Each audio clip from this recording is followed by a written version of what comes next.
Good morning. आज हम history 12वीं क्लास की है हिस्ट्री का पहला टॉपिक शुरू करते हैं। मेरा नाम जगदीश कुमार है। मेरी क्वालिफ़िकेशन एमए बीएड है और मैं हिस्ट्री लेक्चरर हूँ। ड्यूटी मेरी हायर सेकेंडरी स्कूल नागसैनी में है, डिस्ट्रिक्ट किश्तवाड़ में।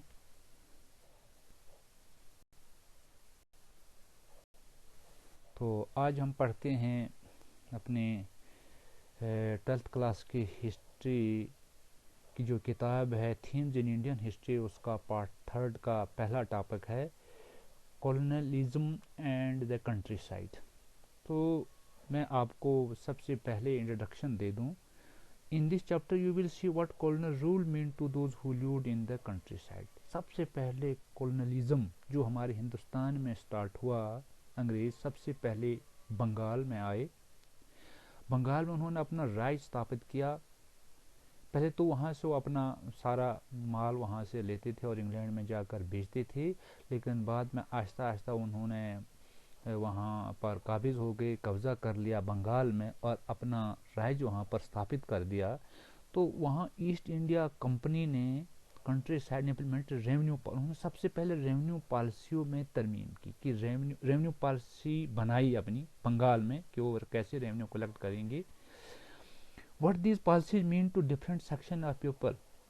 डिफरेंट जो सेक्शन थे लोगों के, तो उनके लिए अलग अलग कानून बनाए इस परमानेंट सेटलमेंट में। This change everyday use laws introduce by the state have consequences for the people. तो उन्होंने बहुत से कानून बनाए लोगों के लिए, तो उसके बारे में आज हम आपको पढ़ाने जा रहे हैं। तो टॉपिक है हमारा जमीन, बंगाल एंड द जमींदार्स। अब बंगाल में उन्होंने अपना राज स्थापित कर दिया था, तो उन्होंने अपना कुछ रेवेन्यू कलेक्ट करने के कुछ कानून भी बनाए थे। तो कानून भी उन्होंने वहाँ पर बनाए। तो पहला है ऑक्शन इन बर्दवान, ये पहला टॉपिक है। दूसरा है the problem of unpaired revenue, ये इस लेसन का दूसरा टॉपिक है। और तीसरा है वाई जमींदार डिफॉल्टेड ऑन पेमेंट, वो अपनी पेमेंट क्यों नहीं दे पाए। चौथा है द राइज ऑफ जोतेदार्स। उसके बाद है जमींदार रेसिस्ट, और इसके बाद है द फिफ्थ रिपोर्ट। तो ये हमारे इस लेसन के टॉपिक हैं, इसमें से हम 3 पर ही डिस्कस करेंगे और ये आगे की जो तीन टॉपिक हैं उस पर हम डिस्कस आगे करेंगे। तो सबसे पहले हम पढ़ते हैं ऑक्शन इन भरद्वान। भरद्वान बंगाल में जगह का नाम है। Permanent settlement 1793। East India company ने बंगाल में परमानेंट सेटलमेंट का कानून 1793 में लागू किया। East India company had fixed revenue that each जमींदार हैड टू पे। ईस्ट इंडिया कंपनी ने हर राज्य में, स्टेट में एक एक जमींदार खड़े किए जो उस एरिया की जो उसके अंडर जितने भी गांव आते हैं उनसे वो रेवेन्यू कलेक्ट करके ईस्ट इंडिया कंपनी को देना पड़ता था। The state those who fail to pay were auction to recover the revenue. और जो जमींदार रेवेन्यू कलेक्ट करके टाइमली अगर नहीं दे पाते तो उसके राज्य का ऑक्शन किया जाता, उसको बेच दिया जाता था कि दूसरे जमींदार को दे दिया जाता, किसी राजा को दे दिया जाता था। Auction at Burdwan took place.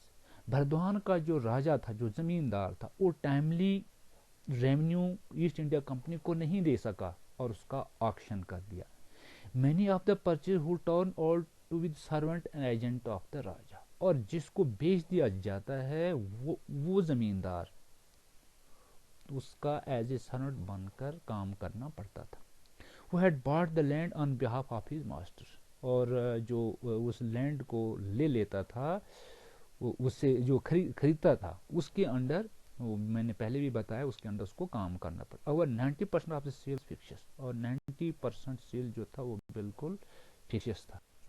The problem of unpaired revenue.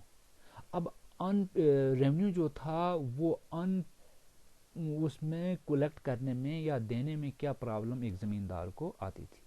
और 70% ऑफ ज़मींदार change hands after the permanent settlement. तो 70% ज़मींदार जो थे वो पूरी तरह से रेवेन्यू टाइमली ना देने की वजह से उनका ऑक्शन हो जाता था। लगभग 70% ज़मींदारों का ऑक्शन हो चुका था।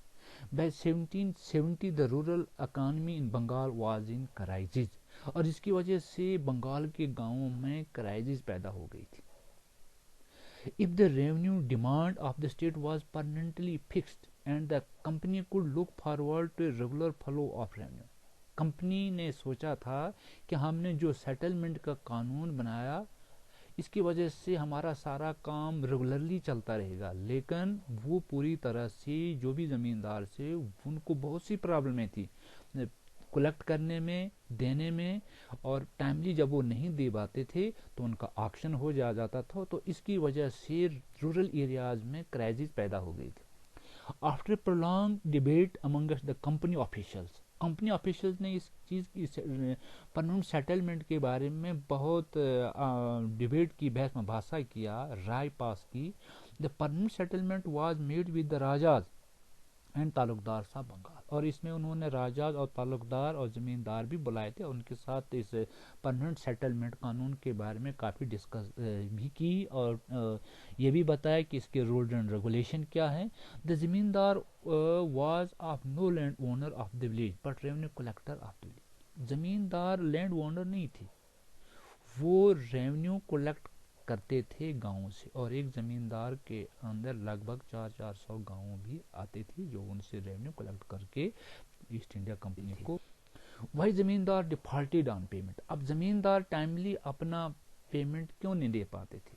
तो सबसे पहले the initial demand war very है, इनिशियल डिमांड बहुत ज़्यादा थी।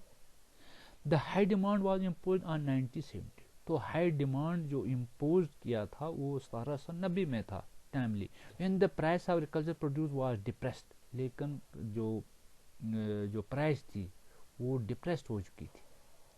Third, revenue was invariable regardless of the harvest and had to be paid punctually. अब जो रेवेन्यू जो ज़मींदार थे वो टाइमली अपना रेवेन्यू ईस्ट इंडिया कंपनी को नहीं दे पाते थे, जो कि बिल्कुल पंक्चुअली था, टाइमली देना था, वो सक्सेसफुल उसमें नहीं हो पाते थे और फिर उनका ऑक्शन हो जाता था।